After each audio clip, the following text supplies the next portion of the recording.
Boa tarde, boa tarde, boa tarde e boa tarde. Tudo bem com vocês, gente? Vamos para mais uma live. Deixa eu esperar a galera aí entrando no Instagram, avisando que nós estamos ao vivo, para a gente começar a nossa live de quarta-feira. Na verdade, era para ter sido ontem, não deu para ser hoje. Vamos fazer hoje. Mas lembrem-se que as nossas lives são sim todas as terças-feiras. Só que como ontem não consegui fazer, para não ficar mais uma semana fora, decidimos estar aqui com vocês hoje. Gente, muito bom, né? Olha que coisa interessante. Ontem nós ainda estamos no Yom Kippur, né? É uma tradição judaica. Mas eu acho muito oportuno conversar com vocês, começar falando sobre esse tema, porque eu acho que vai ser muito oportuno para o tema de hoje, que nós vamos falar sobre como a traição, tô lendo, tá, gente? Como a traição e o divórcio afetam a vida dos filhos, né? E eu quero compartilhar isso com vocês. Primeiro falando sobre o Yom Kippur, vamos falar sobre o Yom Kippur, porque a gente precisa entender que Deus, na sua bondade, né, na sua misericórdia, Ele sempre tem um desejo muito grande de nos abençoar, de nos perdoar, de remir, né, as dores e redimir as culpas, tudo isso que a gente, pelas nossas próprias escolhas, carrega e vive. E ontem no pôr do sol até hoje, no fim do dia, né, nós estamos vivendo o Yom Kippur, é um dia de perdão, é um dia de expiação, é um dia que nós precisamos de fato nos arrepender, e nos arrepender como pessoas, nos arrepender como nação, nos arrepender como igreja, nos arrepender como família.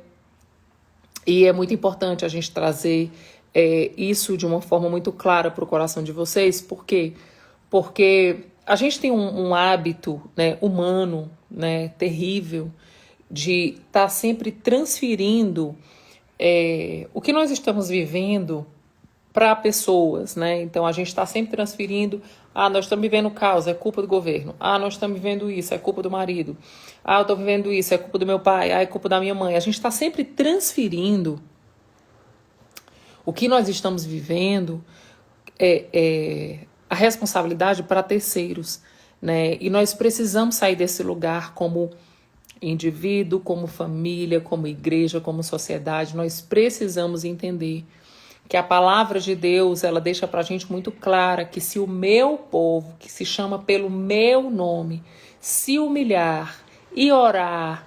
Então, assim, pensa que o Senhor, ele não está dizendo, a igreja A, B ou C, a religião A, B ou C, a família A, B ou C. Não, ele diz assim, se o meu povo, entende? Então, primeiro nós precisamos entender quem nós somos, e nós somos um povo separado, nós somos um povo escolhido. E ele dá alguns passos, né, que são necessários para a gente acessar a bondade do Senhor e as misericórdias dele de forma palpável, e que o juízo de Deus não venha sobre nós, porque ele fala que se nós nos humilharmos, se nós clamarmos, né, ele ouvirá dos céus e ele vai sarar a terra. Então preste atenção, nós estamos num dia extremamente necessário e importante para nos arrependermos. Então, por que eu estou falando isso para vocês? Porque hoje você, por exemplo, pode se identificar com uma família e se arrepender. Se arrepender, por exemplo, do divórcio. Ainda que ele não tenha sido gerado por você, mas você pode se identificar como um povo, entende?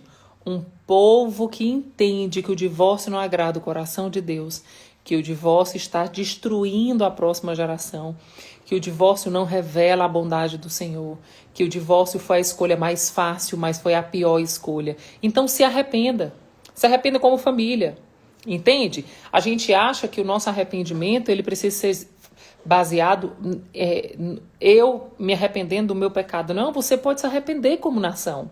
Por exemplo, ontem nós fizemos quase 2 horas de oração nos arrependendo como nação. Nos arrependemos de sermos ignorantes, né? Ignorante no sentido real da palavra, né? De não conhecer, né? Porque às vezes a gente está indo a um culto, a gente vai numa missa, mas nós não conhecemos a palavra. E nós precisamos nos arrepender, porque a palavra está disponível para nós, né? Então nós precisamos nos arrepender como família, né? Então ontem, por exemplo, a minha oração foi assim: Deus, nos perdoa. Porque como família, como casais, nós entramos num casamento que foi um projeto do Senhor de forma errada, equivocada.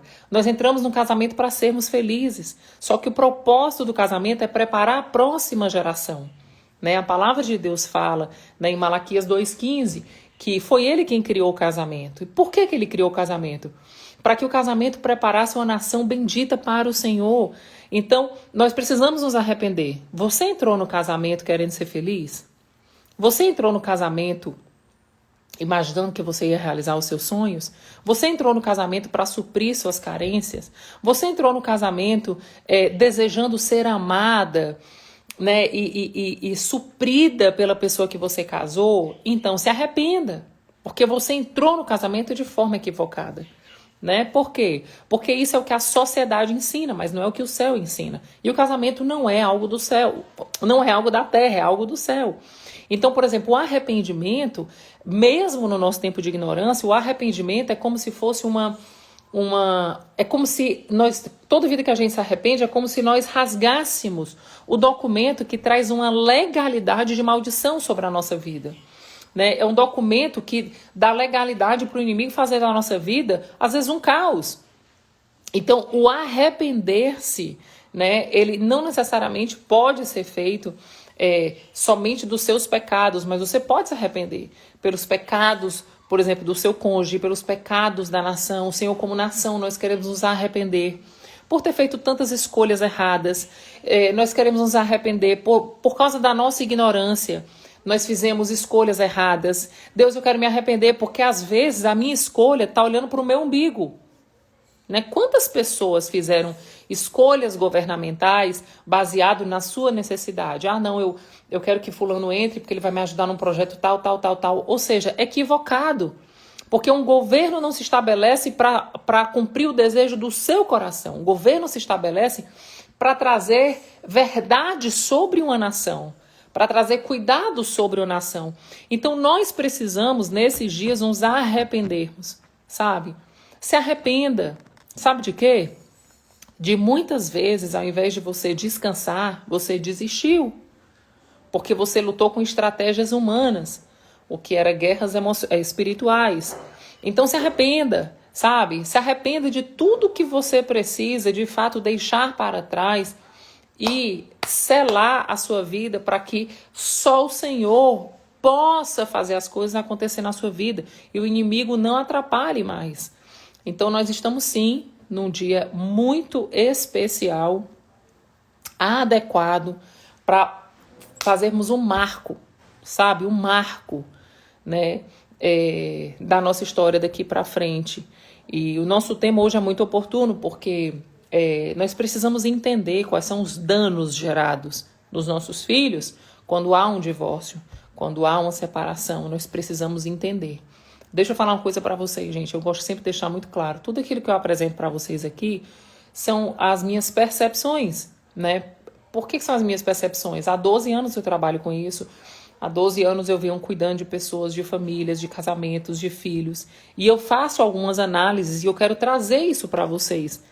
Isso não é uma verdade absoluta, né? Mas é uma coisa comum de se acontecer. Então, o que é comum é o que eu quero compartilhar com você. O que acontece com os filhos quando os pais divorciam? Então, vamos lá. Vamos trazer a construção do início, né?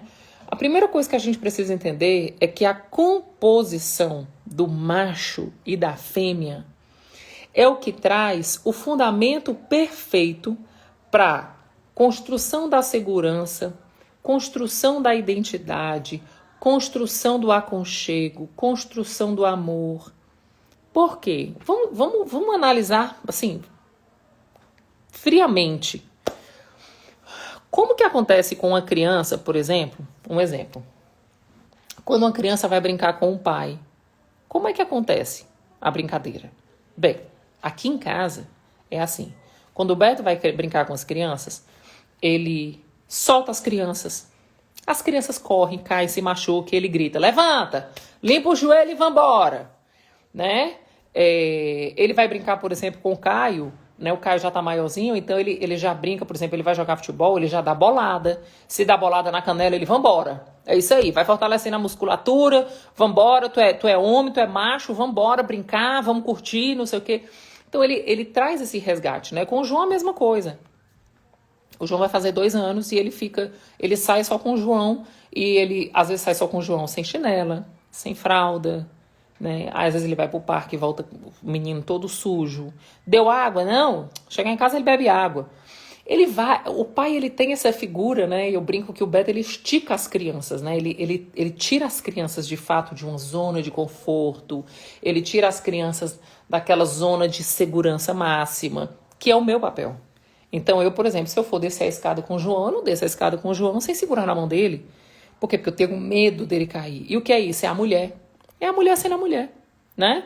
Então a mulher tem aquela coisa da super proteção, aquela coisa do aconchego. Aí se o João cai e tá só com o pai dele, ele faz... Se ele cai e me vê, ele abre aquele bocão. Por quê? Porque ele sabe que quando ele cai com o pai dele manda limpar a perna e curtir, e sair e voltar a brincar. Quando ele cai do meu lado, eu pego ele no colo, eu vou acalmar, eu vou aconchegar, eu vou acalentar, e é meu bebê e tal. Então o que acontece?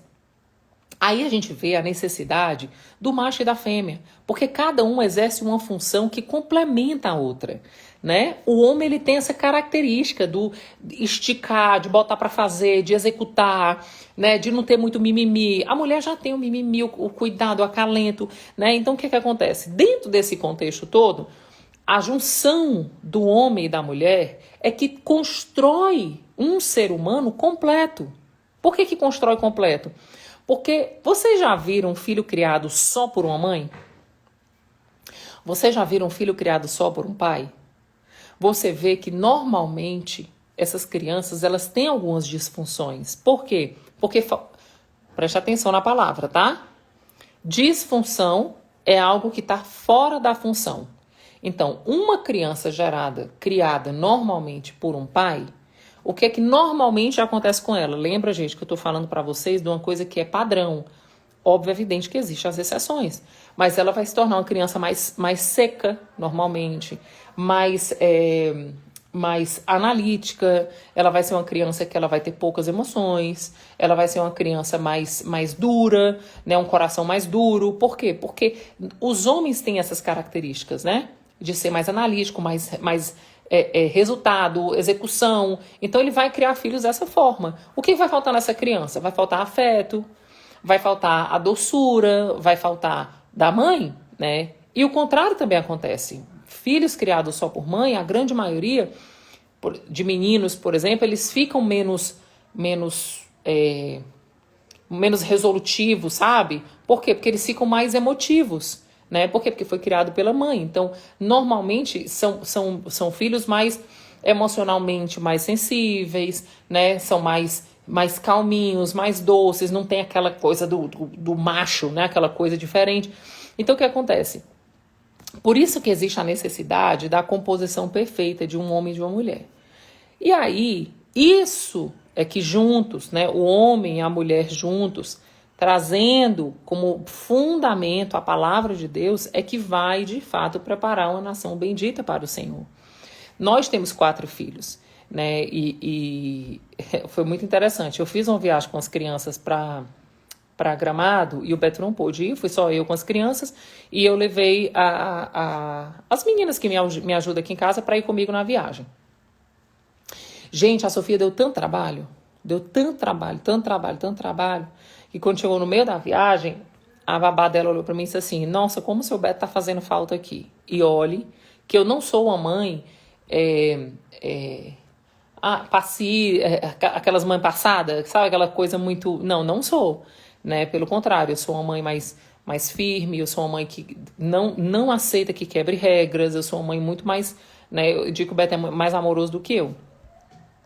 Então eu tenho já essa característica, né? Eu já sou mais organizada, né? As coisas precisam funcionar do meu jeito e tal. Então, e ela deu um super trabalho. E as meninas me disseram, o seu Beto tá fazendo falta aqui. E, e eu falei, né, engraçado, você vê, eu tô aqui, eu sou dura, eu sou firme, mas é diferente, né, o homem, né, e aí você vê a característica fisiológica do homem trazendo a composição perfeita. Então você vê que o homem tem um timbre de voz mais forte, tem musculatura, ombro, né, tudo no homem é mais robusto, né, por quê? Porque ele tem essa função de colocar limite, ele tem essa função de proteger, ele tem essa função de direcionar, né, então ele precisa ser robusto, né. Então, e faz diferença, né? O Caio, meu mais velho, ele super me respeita, mas ele tem horas que ele quer me testar, né? E quando ele quer me testar, o que acontece? Quando o Beto entra em ação, é muito interessante, porque ele recua de um jeito absurdo, né?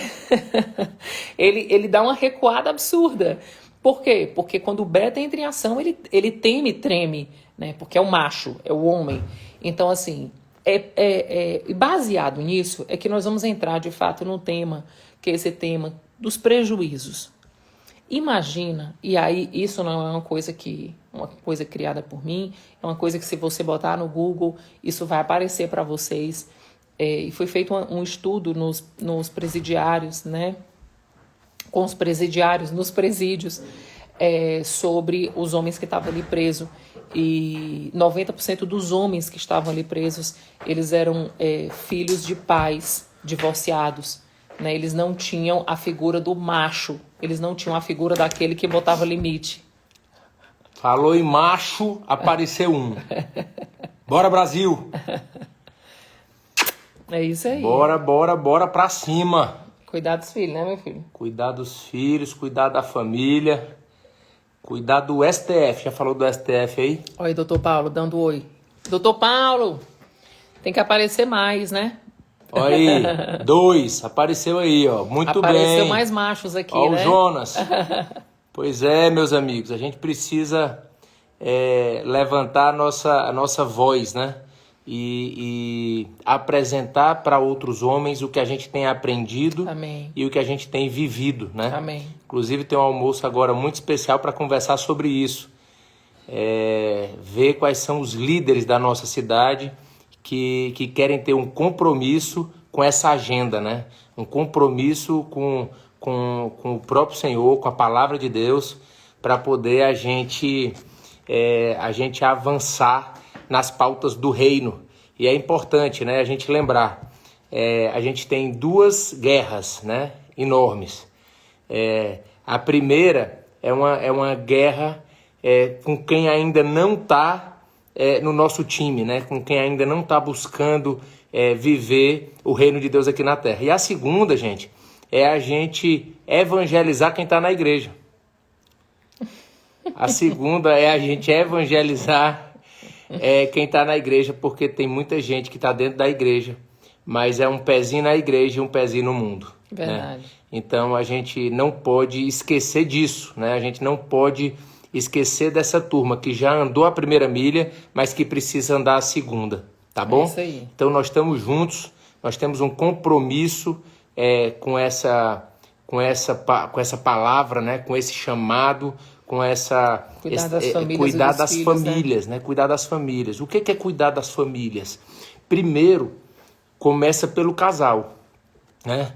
E normalmente começa por um dos dois, né? É muito difícil acontecer somente no mesmo dia, na mesma semana com os dois. Então, um começa o processo, depois, pelo exemplo, né? Pelo exemplo, pela maturidade, pela responsabilidade, pela sabedoria que vem do alto, esse primeiro que acessa vai explicar e convencer... E inspirar, né? E inspirar, até a palavra melhor é essa, inspirar o cônjuge, para que ele entenda o que é isso, né? O que é viver o reino de Deus, o que representa isso, o que significa isso verdadeiramente. Depois o casal vai derramar tudo isso que tem aprendido e que tem vivido primeiro para os filhos. Isso. Não adianta querer derramar fora de casa se você não está vivendo dentro da sua casa, né? Então, em primeiro lugar, a gente precisa viver o evangelho dentro da nossa casa. O nosso primeiro ministério é a nossa família. Amém. Não adianta querer cuidar da família dos outros se a gente não está cuidando da nossa. Isso. Né? Inclusive, tem essa passagem lá em Timóteo. Depois a Nath passa a palavra, o endereço certinho para vocês. Mas lá diz, né, que cuidar da família dos outros, antes de cuidar da nossa, é a gente ser pior do que um descrente. É pior do que um descrente. Então, gente, a gente precisa de coerência. Coerência. Né? A gente precisa viver o que a gente ensina. A gente precisa viver o que a gente prega. Né? Não dá para poder pregar uma coisa e viver outra. Não dá para ir na igreja no domingo e na segunda, ou na terça, ou no sábado, tá vivendo uma vida completamente diferente do que a palavra ensina, do que Jesus ensina, do que Jesus faria, do que Jesus ensinaria. Então a minha pergunta é: Jesus estaria na sua agenda? Jesus poderia ir contigo para todos os lugares que você vai hoje? Jesus poderia estar em todas as festas que você tem feito na sua casa hoje?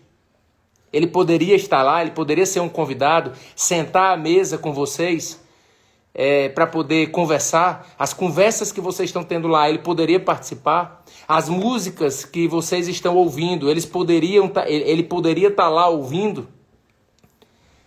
Então, tudo isso vai responder, vai dizer se a gente realmente tem tido um compromisso com a palavra ou a gente tá só enxugando gelo e vivendo o evangelho de faz de conta, né? Então, com essa palavra, né, eu tô passando aqui só para dar um beijo na Nath, para ir trabalhar, mas eu não posso perder a oportunidade de trazer uma palavra para vocês, né, abençoar a vida de vocês, dizer que vale a pena a gente ter esse compromisso com o evangelho, vale a pena sim. Na hora das dificuldades a gente vai clamar, vai buscar. Nós estamos aí nessa data importante, ontem e hoje, que é uma data de arrependimento e perdão. Arrependimento e perdão. Então recebam essa palavra que eu tô trazendo aqui para vocês, no espírito de vocês.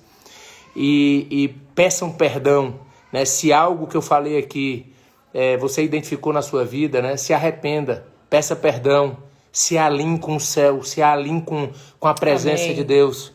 Né? E esse alinhamento vai trazer muitas bênçãos para a sua casa, para a sua família, para a sua descendência. E obviamente depois que a sua casa e a sua família estiver vivendo isso, aí vocês vão juntos transbordar para outras famílias, para outras casas, no nome de Jesus. Tá bom? Beijo grande para vocês. Beijo, meu amor. Tchau. Deus te abençoe. Vamos voltar pro tema, né? O Beto abriu um parênteses. Voltar pro tema. O Beto abriu um pequeno parênteses, fechando parênteses. Vamos lá. Então vamos falar sobre essa situação. O que a traição e o divórcio trazem de prejuízo para as crianças. A primeira coisa que eu quero falar para você, tá? Um pai e uma mãe que trai um cônjuge, a primeira coisa que você traz sobre os seus filhos também é um portal de acesso e uma construção de um caráter. Então, deixa eu falar para você. É impressionante a quantidade de homens que, quando eu faço atendimento, e eu vou voltar para os homens um pouco mais, porque a quantidade maior, né, de pessoas que eu atendo e de laboratório, né, que eu faço de mapeamento, essa quantidade dos homens é, de fato, assim, 90% homem e 10% mulheres. Então, por ter esse percentual maior, vamos falar um pouco mais sobre essa área, né? A grande maioria dos homens, a grande maioria, eles fazem e cometem esse pecado dentro de casa porque viram a mãe sofrer com o pecado do pai. Olha que coisa, preste atenção. O filho vê o que a mãe sofreu. O sofrimento da mãe cria registros emocionais. A decepção com o pai, com a figura do super-herói, é real. E como ele não perdoa, ele vive e sobrevive, mas aquela marca está dentro dele, quando ele casa, ele tem uma tendência, 90% das vezes, de repetir o comportamento e o padrão do pai. Ou seja, se você acha que o pecado que você comete agora vai parar em você, não para. Ele é um pecado que o fruto dele, o seu filho vai comer. Então, uma das primeiras coisas que você gera nos seus filhos, e aí eu quero falar para você que isso, quando você comete esse pecado, você gera esse problema nos filhos, não importa o sexo, tá?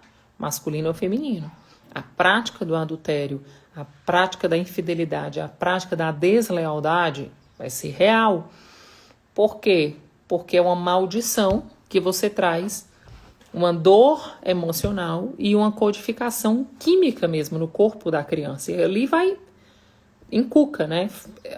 As crianças aprendem pela imitação mais do que pelo que escutam. Vocês entendem? E deixa eu falar uma coisa pra vocês. Eu não tô espiritualizando. Eu tô falando pra vocês literalmente o que acontece fisicamente e emocionalmente. Espiritualmente nem se fala. Então o que acontece? Eu vejo meu pai, né? Meu pai é meu super-herói, é meu grande exemplo. É aquele cara que deveria me proteger, me promover. Ele acaba com minha mãe. Ele trai minha mãe, ele abandonou minha mãe. Eu vejo minha mãe chorando, eu vejo minha mãe sofrendo.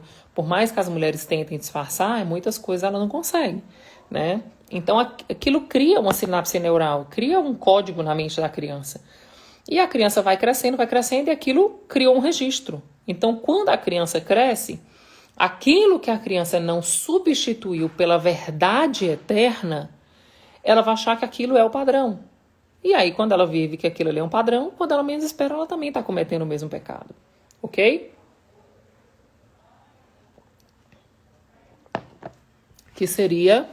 Olha, a Jéssica está até falando, olha, eu faço um estudo da psicanálise e é realmente isso que acontece. A gente replica, é fato, gente. Eu não estou espiritualizando, estou falando de comportamentos padrões. E também porque dentro de nós, à medida que, como criança, à medida que você cresce, você vai criando referências mentais e emocionais de quem você vai casar. Então é muito provável também que você case com... Se é mulher, você vai casar com um homem parecido com o seu pai. E se você é homem, você vai casar com uma mulher parecida com a sua mãe. Então você vai perceber que o jogo continua, né? Que você de fato vai perpetuar essa situação. Então, vocês não têm ideia, gente. O prejuízo que os nossos filhos são impactados com a traição é absurda. Absurda. Né? Aí você até diz assim, nossa, o meu filho. Mas deixa eu contar uma coisa pra você. Eu sei que é muito duro pra gente ver os nossos filhos sofrerem. Mas eu escutei dos meus pais que ver filho sofrer é terrível, mas ver neto sofrer é insuportável. É real. Né? Então, você ver o seu neto sofrer é insuportável. Então, pense que o que você comete de pecado, o teu neto vai sofrer. Né? Porque o teu filho vai cometer o mesmo pecado que tu comete, vai repetir o mesmo comportamento que tu faz, e o teu neto lá vai sofrer e vai chorar a dor, né, da traição, por consequência também, muitas vezes, do divórcio. Quais são os grandes prejuízos que eu vejo que são recorrentes dentro dos casamentos, que depois de uma traição há um divórcio? O primeiro deles, que para mim é um fatal, é terrível, chama-se alienação parental. O que é uma alienação parental? É um abandono. É um abandono. Simplesmente, a grande maioria dos divórcios, não é um percentual pequeno não, tá, gente? Eu não posso dizer um percentual, assim, porque eu não tenho esse percentual exato. Mas é um número absurdo. Quando os pais divorciam, um dos dois abandona os filhos. Então, por exemplo, o casal divorciou aqui por causa de traição. Aí vou dar um exemplo que o homem sai de casa. Gente, é fato. O homem não liga. O homem não vem em casa. Para de dar dinheiro e de sustentar a casa. Quando vai encontrar a criança, às vezes encontra a criança por 1 hora e vai embora. A criança começa a sofrer, começa a dizer que tá com saudade do pai. Cadê meu pai? Por que meu pai... Mente. Gente, entra numa coisa de mentira. Às vezes liga para a criança e diz, eu vou aí te ver, a gente vai almoçar amanhã e não aparece. A criança fica cheia de expectativa. Aí o que acontece? Aí a criança entra num estágio, gente, terrível de culpa. Chega um momento do divórcio dos pais que ela começa a achar que a culpa é dela. E você começa a criar na cabeça da criança vários monstros, literalmente, né? A cabeça da criança começa a criar vários monstros emocionais. Eu não presto, eu não valho nada. Se eu tivesse valor, meu pai não me abandonava. E aí você começa a criar uma criança totalmente disfuncional, principalmente na identidade dela. Com várias lacunas, com várias dores, com vários vazios, e que essa criança ela vai de alguma forma tentar arranjar um lugar ou alguém para suprir a carência dela. Se é menina, vai começar a se relacionar com homens muito mais velhos, né? E vai usar o corpo dela como uma moeda de troca. Se é menino, ele vai começar a acessar muita prostituta. Por quê? Porque ele vai subjugar a garota de programa, ou ele vai se envolver sexualmente com pessoas bem inferior emocionalmente, culturalmente, socialmente e financeiramente, para entrar nessa condição de se sentir superior. Então, o que acontece? Pais que vivem a traição e divorciam, os filhos serão filhos com autoestima baixa, inseguros, sem identidade, carentes e com uma raiz de rejeição absurda. Aí, gente, a pergunta que eu faço para vocês é, a gente está tão preocupado com o próximo governo, a gente está tão preocupado com o Brasil, como vai ficar, gente, a nossa preocupação maior tem que ser, eu tenho que olhar para casa e ver como minha casa está. Preste atenção. Como minha casa está. É fato. Eu não estou fazendo apologias, né, governamentais de partido A, B, C, D, não. Eu já tenho meu voto, já tenho minha decisão, né, eu cumpro meu papel como cidadã, mas hoje a gente precisa olhar para uma bandeira maior, a gente precisa se mover para uma condição muito maior, né, de olhar para dentro de casa e ver o que a pandemia fez, gente. As pessoas falam muito assim, a pandemia, várias pessoas morreram. Não, gente, o problema não são as pessoas que morreram, não, porque na minha ideia, assim, as pessoas que morreram, glória a Deus, eu creio que muitas delas estão na glória do Senhor, estão num lugar muito melhor do que a gente. E as famílias que estão aqui na terra, vivas por fora e mortas por dentro? Né? Quantas pessoas estão igual um zumbi social? Pessoas que estão vivas por fora e mortas por dentro, né? Então, assim, e a pandemia veio para mostrar o que elas são, né? Isso que o Beto falou é um negócio muito interessante. A gente precisa trazer para as nossas vidas pautas de oração e pautas de compromisso com coisas eternas, sabe? Coisas eternas. E a gente cuidar disso, sabe? Então, assim, olha para dentro de casa, gasta mais tempo olhando para dentro de casa, cuidando da tua casa, cuidando dos teus filhos, cuidando do teu casamento, sabe? Ao invés de tu estar pegando mais brigas aí nas redes sociais por causa de governo A, B, C, D, não, gente. Eu falei pro meu marido, no dia da votação, ficamos super apreensivos, super ansiosos, mas chegou uma hora que eu olhei para ele e disse assim, meu bem, você sabe de uma coisa? Não importa qual seja o governo que vai vir, nós somos submetidos a um governo eterno. Se for o governo A, eu creio que nós vamos ter mais 4 anos aí de paz e de preparação. Se for o governo B, a grande tribulação vai vir e nós vamos se preparar para a volta de Jesus. Então, do lado A, do lado B, nós vamos ter que se preparar para a volta de Jesus. É fato, gente, é fato. E eu não quero subir e deixar os meus filhos. Eu não quero ir para a glória e meu marido ficar. Sabe, eu preciso preparar os meus filhos, a minha casa, para a volta de Jesus. Hoje, isso é o meu foco principal. Entende? Eu preciso preparar os meus filhos para a volta de Jesus. Eu preciso preparar a minha casa para a volta de Jesus. Por isso que hoje, olhar para o que nós estamos vendo e vivendo, tem que gerar em nós muito mais uma condição de arrependimento, né, e de pedido de perdão a Deus do que qualquer outra confusão que você possa entrar. Gente, escutem o que eu vou falar para vocês. Escutem que eu vou falar para vocês, eu vou encerrar a live aqui falando sobre isso.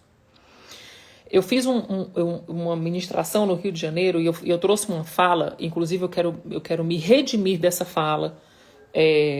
Eu vou gravar também nos stories, eu quero me redimir. Quando lá no contexto, né, que eu estava ministrando, eu falei que nesses dias evangelizar não estava tendo mais tanto impacto, né? E eu quero me redimir aqui ao vivo com vocês e dizer que sim, o evangelho impacta, né? Não importa como o evangélico, porque a palavra do Senhor é soberana. Agora eu vou falar o que eu deveria ter falado. Não é que o evangelho não impacta, ele impacta, porque ele é soberano e ele é poderoso. Mas nos dias de hoje, o que as pessoas têm mais sede de ouvir é a tua história com Jesus. Sabe por quê? Porque a tua história com Jesus mostra materialmente o poder da palavra. Entende? A pessoa, quando escuta um testemunho do que Jesus fez, torna possível para ela o evangelho. Porque às vezes o evangelho, as pessoas não se acham dignas, as pessoas acham que elas não vão conseguir, as pessoas acham que é muito difícil para a vida dela. Mas quando eu escuto um testemunho, eu trago para perto de mim a palavra de Deus. Eu olho e digo, cara, se deu certo na vida da Nath, pode dar certo na minha vida. Se deu certo na vida da Ana, se deu certo na vida da Maria, pode dar certo na minha vida. Então, quando você conta um testemunho, nesses dias o que nós mais precisamos, gente, é de pessoas que testemunhem das suas experiências com Deus. Por quê? Porque quando você testemunha, o impacto na vida das pessoas tem sido real, forte, sabe? Então, me perdoem, de verdade, mais do que nunca, extremamente oportuno estar falando isso para vocês. A palavra de Deus é soberana, a palavra de Deus é poderosa, a palavra de Deus gera impacto, a palavra de Deus muda vidas, a palavra de Deus faz as coisas serem diferentes, a palavra de Deus é a palavra de Deus, céus e terras podem passar, mas a palavra não passa, a palavra não muda, a palavra era, é e sempre será, porque a palavra é Jesus. Agora, o que as pessoas não estão aguentando mais é quando você prega verdades absolutas que a sua vida não testemunha. Você entende? Então, hoje, para tudo. Inclusive, se arrependa disso. Se arrependa de você pregar o que você não vive. Se arrependa de você tentar evangelizar os de fora, sendo que os de casa você não evangelizou. Se arrependa de você muitas vezes usar a palavra para condenar, para julgar, sendo que a sua vida está uma bagaceira, sabe? Então se arrependa, sabe? Traga essa condição de arrependimento para o dia de hoje, né? E se comprometa em ser a palavra, se comprometa em exemplificar com a palavra, né? Fale pouco, viva mais, né? Porque a tua experiência, a tua vivência vai ser a Bíblia que muitas pessoas vão poder ler. Né? Então, eu queria pedir perdão a todos vocês por essa fala, né? Porque um textozinho cortado fora de um contexto, ele pode sim ter um peso de heresia, e eu não quero jamais trazer para vocês algum tipo de heresia, né? Algum tipo de mentira. Não, por favor, me perdoem a respeito disso, e é sobre isso que eu quero falar. Então, traga a ideia de que tudo aquilo que você escolhe viver hoje tem impacto até os teus netos. Né? Tem impacto até os teus netos. Tudo que você escolhe viver e renunciar hoje também impacta os teus netos. Né? Então, decida trazer. Hoje nós estamos debaixo de uma atmosfera de perdão. Traga essa verdade sobre o seu caráter. Assuma essa identidade. Perdão, gente, perdoar é um atributo da eternidade, um atributo de Cristo. Você entende? Então, como um atributo de Cristo, assuma esse lugar. Porque se você é filha do Pai, você tem isso como herança, sabe? E usufrua disso. Então, ao invés de você optar pelo divórcio, opte pelo arrependimento, opte pelo perdão. Opte em dizer para o Senhor, Deus, eu errei até aqui, mas daqui para frente eu quero fazer diferente. Né? Assuma o controle desse lugar de dizer assim, Deus, eu também errei, né? Eu errei como esposa, eu errei como marido, e eu não quero mais errar, eu quero que o Senhor me ajude. Então faz isso, sabe? Tenha humildade, né? Reconheça, sabe? É muito nobre você ser humilde. Aliás, é um atributo muito raro dos dias de hoje, né? Uma característica quase inexistente, né? Eu não estou aqui para julgar, criticar, condenar ou convencer ninguém, né? Eu falo para todo mundo, gente, deixa eu falar uma coisa para vocês. Quem convence do pecado e da justiça chama-se Espírito Santo. O que eu preciso é inspirar as pessoas a conhecer o Espírito Santo. Então as pessoas precisam olhar para mim e dizer assim, eu quero conhecer esse Deus que a Nath se relaciona. Eu quero conhecer esse espírito que a Nath se inspira. Eu quero conhecer esse amigo fiel da Nath, Jesus Cristo. Então, assim, é isso que nós precisamos, sabe? E não é aqui na internet. Eu falo para vocês com muito temor e tremor. Essa Nath que vocês estão vendo aqui na internet, ela é uma Nath do dia a dia. Ela é uma Nath, essa mesma Nath, a mesma Nath que está aqui dentro de casa, é a mesma Nath que está no consultório, é a mesma Nath que entra no avião, é a mesma Nath que é na escola dos meus filhos, é a mesma Nathalie. Eu não sou duas Nathalias, as pessoas acham, Nath, você é esse personagem. Não, gente, eu sou a Nathalie, sim, real, oficial, que vocês estão vendo é isso aqui, é fato. Porque eu sei para quem eu vou prestar conta de tudo que eu estou vivendo e tudo que eu estou falando. Né? A palavra de Deus diz que no fim dos tempos nós podemos apontar, né? Eu fico imaginando, né, gente? Essa é a minha imaginação. Deus colocando assim num telão de LED bem grande. Nathalie, olha aqui o que você falou, olha aqui o que você fez, olha aqui como você conduziu. Agora me conta, filha, por que você fez isso? Eu não falei pra você que estava do seu lado? Eu não falei pra você que não era pra você se comportar dessa forma? Eu não falei pra você que em mim você tinha refrigério e alívio? Por que você fez com as próprias mãos? Por que você julgou? E eu vou ficar com a cara de mamão lá, dizendo, ai, Deus, eu não conheço. Mentira, porque eu conheço. Então, percebam isso, sabe? E para mim é isso. Aonde eu tô, o Senhor ele está olhando para mim dizendo, eu preciso achar nessa menina prazer. Né? Eu venho sempre com aquela voz, né? Eu desejo que um dia o Senhor olhe do céu e diga assim, esta é minha filha, em quem eu tenho prazer. Né? E se ele olhar do céu e ver isso em mim, é o suficiente. Esse é o meu compromisso diário. É que do céu eu seja reconhecida, é que do alto o Senhor olhe para mim e possa me chamar de filha, e que do alto ele possa olhar e dizer assim, foi uma obra perfeita, eu fiz tudo e ela cumpriu o propósito. Então eu não me movo pelo que eu entendo, ou que eu sinto, ou que eu acho, eu me movo pelo que o céu fala. E nesse dia nós precisamos criar e construir esse compromisso. Esse compromisso. Se comprometa com o céu. Viva como o céu fala. Se mova como o céu fala. Pense nos seus filhos. Os seus filhos podem ser a última geração que Deus vai preparar e Deus vai guardar. E se os seus filhos não forem bem equipados agora dentro da sua casa, não é no mundo que eles vão ser equipados, não vai ser na escola que eles vão ser equipados, não vai ser. Então preste atenção, se atente a isso. Você entende? Você precisa ter esse compromisso e você precisa entender que você foi constituída, idealizada, sonhada por Deus para viver um propósito. Não foi para você, Deus me fez porque eu vou ser muito feliz, porque eu... Não. Deus te fez para cumprir um propósito. Então tenha um compromisso com um propósito. Todos os seus comportamentos, todas as suas falas precisam apontar para o céu. Você não guerreia contra pessoas. Eu sei que nós estamos vivendo um tempo muito difícil, porque todo mundo se ataca, todo mundo quer defender a sua verdade. Todo mundo... Calma, gente, calma, não é por aí. Vamos viver o que o céu determina, o que o céu fala. Então, tenha sempre esse compromisso, acorde e diga assim, Senhor, que nesse dia o Senhor ache em mim um lugar que revela o Senhor, que o Senhor olhe para mim e diga, essa é minha filha, em quem eu tenho muito prazer. Esse é o meu filho, em quem eu tenho muito prazer. Se ele falou para Jesus, e se eu sou co-herdeira com Cristo, e se eu sou uma filha adotada, por que ele não pode falar isso para mim? Só se eu não quiser. Então, eu quero e eu desejo que vocês também queiram, sabe? E que o Senhor traga ao coração de vocês um compromisso com Ele, e que vocês... descansem mais, se ocupem mais com as coisas eternas. Amém? Muito bom de a gente estar aqui com vocês. Essa live vai sim ficar gravada.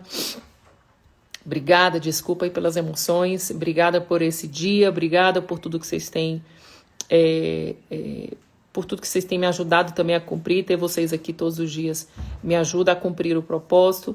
Né? E eu sei que vocês estão aqui porque é o Senhor, né? Eu não é nada de mim, eu falo para todo mundo, eu não tenho nada de bom a oferecer a vocês, tudo que há em mim de bom é porque Ele está comigo, é porque Ele faz, Ele fala, Ele traz, Ele revela, porque de mim não há nada que eu possa oferecer que ajude o coração de vocês, mas as palavras de vida eterna é aquilo que eu tenho, é aquilo que eu vivo, é aquilo que eu posso compartilhar, né? Gente, dia de arrependimento. Não esperem para amanhã, o dia é hoje. Se movam, botem a cara no pó, chorem, peçam perdão ao Pai. Por tantos anos dizer que carregava tantos títulos e muito pouco era os títulos que carregavam. Amém? Gente, um beijo no coração, Deus abençoe vocês e até a próxima segunda. Tchau. Ou segunda não, terça.